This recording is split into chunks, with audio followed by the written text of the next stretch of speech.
മാത്രമേ പറയത്തുള്ളൂ. ഞാൻ ചോദിക്കുന്നത്, നിക്കാഹിന് ശേഷമുള്ള ഫസീൻ, നിക്കാഹിന് മുമ്പ് ഇപ്പൊ 2 ദിവസമാണ് പരിചയപ്പെട്ട ഫസീൻ തമ്മിലുള്ള മാറ്റം എന്തൊക്കെയാ അറിഞ്ഞത്? നിക്കാഹിന് മുൻപുള്ള ഫസീൻ കഴിഞ്ഞാൽ ഞാൻ അവളായിട്ട് ഫ്രണ്ട് ആ ഒരു രൂപത്തിലായിരുന്നു. അപ്പൊ എനിക്ക് അവളെ ക്യാരക്ടർ ഞാൻ ഒരു കാര്യം കൂടുതൽ ചോദിക്കാറില്ല. പിന്നെ പെട്ടെന്നാണ് ഇതൊക്കെ സംഭവിച്ചത്. നിക്കാഹിലോട്ട് പെട്ടെന്നാണ് എത്തിപ്പെടുന്നത്. സംഭവിക്കാനുള്ള കാരണം ബ്രോനോട് ഇതിനു മുൻപ് വ്യക്തമായിട്ട് പറഞ്ഞു, പ്രഗ്നന്റ് എന്ന് പറഞ്ഞിട്ട്. അപ്പൊ എനിക്ക് ഇവളെ ക്യാരക്ടർ മനസ്സിലാക്കാനുള്ള ഒരു ടൈം കിട്ടിയിട്ടില്ല. ഓക്കെ, ഇവള് പെട്ടെന്ന് ലോക്കാക്കുന്നു, നേരെ നിക്കാഹിലോട്ട് പോകുന്നു. നിക്കാഹ് കഴിഞ്ഞതിന്റെ ശേഷം നമുക്ക് ഒരാളെ മനസ്സിലാക്കാൻ പറ്റുക.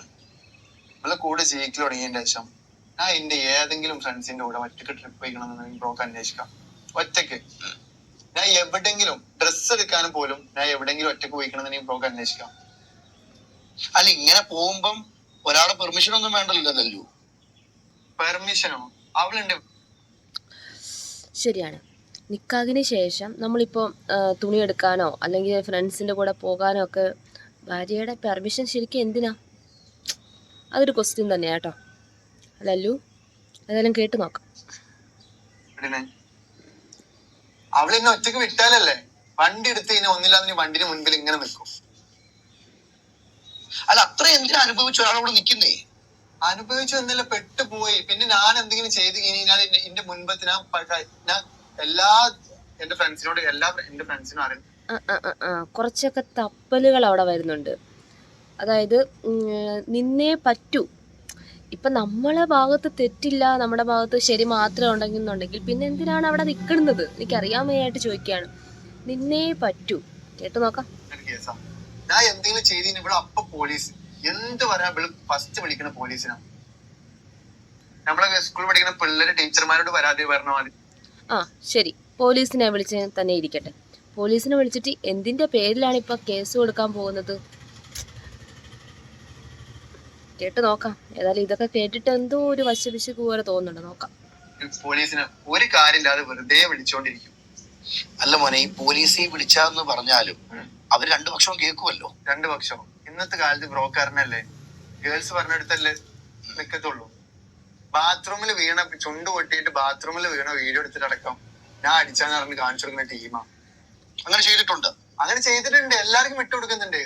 ഓളെ വീഡിയോ, ഓള് ചുണ്ട് ഇങ്ങനെ പൊട്ടിയിട്ടുള്ള വീഡിയോ എല്ലാവർക്കും കാണിച്ചു കൊടുക്കുന്നുണ്ട്. എന്തിനാ ഇതിന് പറയാ? അനുഭവിക്കാവുന്നതിന്റെ പരമാവധി ലെവലാണ് അനുഭവിച്ചിരിക്കുന്നത്. ഇനി അനുഭവിക്കാനൊന്നും ഇല്ല.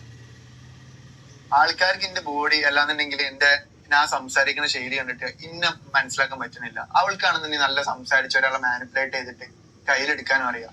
എനിക്ക് എന്റെ ഭാഗം വ്യക്തമായിട്ട് പറയണമെന്നും കാര്യങ്ങളൊക്കെ ഉണ്ട്. അവളിപ്പോ ഇന്ന് ഇത്രയും വീഡിയോ ഇട്ട് എന്റെ ഒരു മോശമായിട്ടുള്ള വോയിസ് അടക്കം. എന്നിട്ട് ഞാൻ ഇവിടെ വന്നിരിക്കണമെന്നുണ്ടെങ്കിൽ ഞാൻ അവൾ വെച്ചോണ്ട് ഞാൻ അവിടെ തെറ്റ് ചെയ്തിട്ടില്ല. ഞാൻ ഡ്രഗ് ഉപയോഗിക്കണില്ലാന്നോ, അവള് ഒരു നിലക്കും ഞാൻ അവളെ ദ്രോഹിക്കാൻ പോയിട്ടില്ല എന്ന് എനിക്ക് മറ്റുള്ളവർ മുമ്പിൽ തെളിയിക്കണം. അത്രേ ഉള്ളൂ. ലല്ലു MDMA ആണ്, ലല്ലു കഞ്ചാവാണ് എന്നൊക്കെ ആരോപിക്കുന്നേ. ഞാൻ MDM ആണ്, ഞാൻ കഞ്ചാവാന്നല്ലേ പ്രോപ്പ് പറഞ്ഞു. എന്ത് എവിഡൻസ് ഉണ്ട്? എന്നാ അവൾക്ക് ഇതിലുള്ള എവിഡൻസ് ആണോ? ഹലോ, എനിക്ക് ഒന്നും പറയാനില്ല. ഒരു പുതിയ അക്കൗണ്ടില് 20 ഫോളോവേഴ്സ് ഉണ്ട്. ഞാൻ ഇന്നലെ ക്രിയേറ്റ് ചെയ്ത അക്കൗണ്ട്. എടി ഇന്ന ആരെയും ഫോളോ ചെയ്യണ്ടെന്ന് വിചാരിച്ചിട്ട് ഞാൻ കളി തരാനുള്ള ആൾക്കാരാണോ? നീ എന്താ പറയുന്നേ? കേട്ടില്ല. ഒരു 20 പെൺകുട്ടികൾ എന്നെ ഫോളോ ചെയ്ത് കഴിഞ്ഞാല് അവരോട് ഞാൻ കളി തരാന്ന് പറഞ്ഞിട്ട് ഈ കാര്യം അവരെന്നെ ഫോളോ ചെയ്തിരുന്നെന്ന് പറഞ്ഞു. ലല്ലു, ഒരു പെൺകുട്ടി ഒരാളെ പറ്റി ആരോപണങ്ങൾ വെറുതെ പറയുമോ? ഒന്നെങ്കിൽ ഇപ്പൊ ലല്ലു പറയുന്നത് പോലെ എല്ലാം തുറന്നു പറഞ്ഞു കാണും നിക്കാഹിന് മുമ്പേ. അതൊരു അബദ്ധമാണെന്ന് തോന്നിയിട്ടുണ്ടോ? എല്ലാം തുറന്നു പറഞ്ഞാണ് ഏറ്റവും വലിയ അബദ്ധം. ഞാൻ നിക്കാഹിന് മുമ്പ് എന്റെ എല്ലാ കാര്യങ്ങളും A to Z വരെ എന്റെ ലൈഫിൽ ആരൊക്കെ ഉണ്ടായിരുന്നു, എന്റെ ഫാമിലി ബാക്ക്ഗ്രൗണ്ട്, അതേമാതിരി എനിക്ക് ഞാൻ ജോലിയില്ല. ആ ടൈം എനിക്ക് ജോലിയില്ല. ഞാൻ എന്തൊക്കെയാണ്, ഞാൻ ഏതുവരെ പഠിച്ചത്, എനിക്ക് എത്ര വയസ്സാണ്, ഇതൊക്കെ ഞാൻ അവളോട് A to Z വരെ എല്ലാം മുതല് ഞാൻ അവളെ എന്നും ഒഴിവാക്കാണ്. ആ ടൈം വരെയുള്ള കാര്യം നോക്കിയിട്ട് അവൾക്ക് എന്ത് ചെയ്യാം? അതിന്റെ ക്യാപ്പിൽ, ആ ക്യാപ്പില് എന്തെങ്കിലും ഉണ്ടായിട്ടുണ്ടെന്നുണ്ടെങ്കിൽ അവൾക്ക് ചെയ്യാം. ഇപ്പോഴും വരുന്ന സ്ക്രീൻഷോട്ട് ലല്ലുവിന്റെ ശബ്ദ സന്ദേശവും നിക്കാഹിന് മുമ്പുള്ള കാര്യങ്ങളാ. അതാണ് കൂട്ടിപ്പൊക്കിക്കൊണ്ട് വരുന്നത്. നിക്കായിന് മുൻപുള്ള കാര്യങ്ങളൊന്നും ഇവൾക്ക് കിട്ടിയിട്ടില്ല. പിന്നെ നിക്കായിന് മുൻപുള്ള കാര്യം ഒറ്റ ഒന്ന് കിട്ടിയിട്ടുള്ളൂ. ഓളിന്റെ കുറച്ച് നഗ്നമായിട്ടുള്ള വീഡിയോസിന്റെ പഴയ ഫോണിലുണ്ടായിരുന്നു. അത് അവൾ എന്ത് ചെയ്ത് ബുദ്ധിപൂർവ്വം അവള് റൂഹിന്റെ പേജ് തുടങ്ങാണ്ട് എന്റെ ഫോൺ വാങ്ങിച്ചിട്ട് ആ ഫോൺ ഇപ്പോൾ അവളുടെ കയ്യിലാണ്. അത് എനിക്ക് കിട്ടിയിട്ടില്ല. ആ ഫോണിലുണ്ടായ വീഡിയോസും കാര്യങ്ങളൊക്കെ ഇവളെടുത്തതാണ്. പിന്നെ ഇന്ന് ഓള് സ്റ്റോറി ഇട്ട ഒരു വീഡിയോ ഉണ്ട്, എന്ത് വോയിസ് റെക്കോർഡ്. ആ വോയിസ് റെക്കോർഡ് ഡിസംബറിൽ ഞാൻ ഇവളെ ബ്രേക്കപ്പ് ആക്കണ കുറച്ച് മുൻപാ. ഡിസംബറിൽ ഞാൻ വേറെ കുട്ടിക്ക് അയച്ചു വോയിസ് ക്ലിപ്പാണ് ഇന്നിടുന്നത്. പക്ഷെ ഞാൻ അവളെ കൂടെ നിൽക്കുന്ന ടൈമിൽ അവൾക്ക് എന്തുകൊണ്ട് എന്റെ ഒരു കാര്യം കിട്ടണില്ല? അതെ, ഞാൻ അവളെ കൂടെ ഉണ്ടായ ആ ടൈമിലുള്ള കാര്യങ്ങൾ ഇവൾ എന്തുകൊണ്ട് പബ്ലിഷ് ചെയ്യുന്നില്ല? ഇങ്ങനെ ഒരു പണി തരും എന്നുണ്ടെങ്കിൽ എന്തുകൊണ്ട് ലല്ലു സംസാരിച്ചില്ല, പ്രതികരിച്ചില്ല? നമ്മളെ കൂടെ ഇത്രയും കാലം ഒരുമിച്ച് ജീവിച്ചാണ്. ഇങ്ങനത്തെ ഒരു പണി ഓപ്പോസിറ്റ് കിട്ടുമെന്ന് വിചാരിക്കുന്നുണ്ടോ ആരെങ്കിലും? ഒരാൾക്കില്ലാത്ത കമ്മിറ്റ്മെന്റ് എന്തിനാണ്? അവർക്ക് ഉണ്ടാവില്ല ഈ കാര്യം, പക്ഷെ എനിക്കുണ്ട്. അവൾക്ക് സ്വന്തം നെയ്ബേഴ്സിന്റെ അടുത്തേക്ക് കമ്മിറ്റ്മെന്റ്സ് ഇല്ലാത്ത ആൾക്കാരാണ്. സ്വന്തം വീടിന്റെ അടുത്തുള്ള ഓളെ വീട്ടിലത്തെ ആർക്കും ഒരു വീടിന്റെ അടുത്തുള്ള ഒരാളായിട്ട് പോലും സംസാരമില്ല.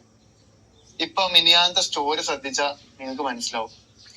വീടിന്റെ അടുത്തുള്ള ഒരു ചെറിയ മൈനർ ആയിട്ടുള്ള ഒരു കുട്ടിനെയാണ് വീഡിയോ ഇട്ടിനെ ഓളെല്ലാം ആയി. ഇതാണ് ഓളത്. ഇത്രയും കലിപ്പുള്ള അല്ലെങ്കിൽ ഇത്രയും ശത്രുതയുള്ള ലല്ലു പിന്നെയും ഫസി വിളിക്കാൻ പോകുന്ന എന്തിനാ? എനിക്ക് വേറെ വഴിയില്ല ബ്രോ. എന്ത് വഴിയില്ല? കേസും കൊടുത്ത് ഇവള് അനങ്ങിയ വിളിക്കണത് കേസ് പിൻവലിക്കാം, നീ വായു, കേസ് പിൻവലിക്കാം, വായു. അപ്പൊ പേടിച്ചിട്ടാ പോണത്. എന്റെ വീഡിയോ എടുത്തിട്ട് എനിക്ക് വിട്ടിരും വൺ ടൈം വേണ്ടി. ഇതും പബ്ലിഷ് ചെയ്യും. എന്റെ ഫ്രണ്ട്സിന് എന്റെ വീഡിയോസ് അയച്ചു. ആൾക്കെന്തോ സോഷ്യൽ മീഡിയ സ്റ്റാർ ആയിട്ട് നിൽക്കണോ? അതാണ് അവളെ മെയിൻ ലക്ഷ്യം. അതെപ്പോഴാ ലല്ലുവിന് തോന്നി തുടങ്ങിയത്? എന്നോട് എനിക്ക് ഈ ഒരു വർഷം ബിഗ് ബോസിൽ എങ്ങനെയും കയറണം, അതിന് വേണ്ടി എന്ത് ചട്ടത്തരം ചെയ്യുന്ന എന്നോട് പറഞ്ഞു. അതിന് വേണ്ടി എന്ത് ചട്ടത്തരം ബിഗ് ബോസിൽ ഇപ്പൊ ഇറങ്ങിയ പലരെയും ഞാൻ എക്സ്പോസ് ചെയ്യും. എന്നോട് ഒരുപാട് മുൻപ് പറഞ്ഞാട്ടോ. അതൊക്കെ നിങ്ങൾക്ക് മനസ്സിലാക്കുക, ആരൊക്കെ എക്സ്പോസ് ചെയ്തിരിക്കണേ, ആരൊക്കെ ഇതാക്കിക്കണേ. നിങ്ങൾക്ക് യൂട്യൂബ് സെർച്ച് ചെയ്ത് മനസ്സിലാക്കുക ഞാൻ ആരെ പേര് ഇതിലോട്ട് വിളിച്ചിരുന്നത്. അതുപോലെ വീട്ടുകാരുമായിട്ടുള്ള അപ്രോച്ച് ശരിയല്ല ലല്ലുവിന്റെ. വീട്ടുകാർക്ക് ലല്ലുവിനെ കണ്ണെടുത്താ കാണണ്ട. എന്റെ ഉമ്മ എനിക്ക് എന്ന് രാവിലെ അത്താൻ കഴിക്കുന്ന ടൈമിൽ മോനെ സുബൈസ്കരിക്കണം കേട്ടോ, അല്ലാന്നുണ്ടെങ്കിൽ പിന്നെ ഇന്ന് നോമ്പെടുത്തുക്കണോ എന്നും എനിക്ക് വാട്സപ്പില് വീഡിയോ കോളും ചെയ്യുന്ന ആളാണ് എന്റെ ഉമ്മ. എന്നിട്ട് എന്നെ വീട്ടിൽ നിന്ന് ഒഴിവാക്കി എന്ന് പറയുമ്പോ ഞാൻ എന്തായാലും പറയും. ഉമ്മയൊന്ന് വിളിക്കാൻ പറ്റുമോ? ആ ഉമ്മനെ വിളിക്കാലോ, അതിനെന്താ.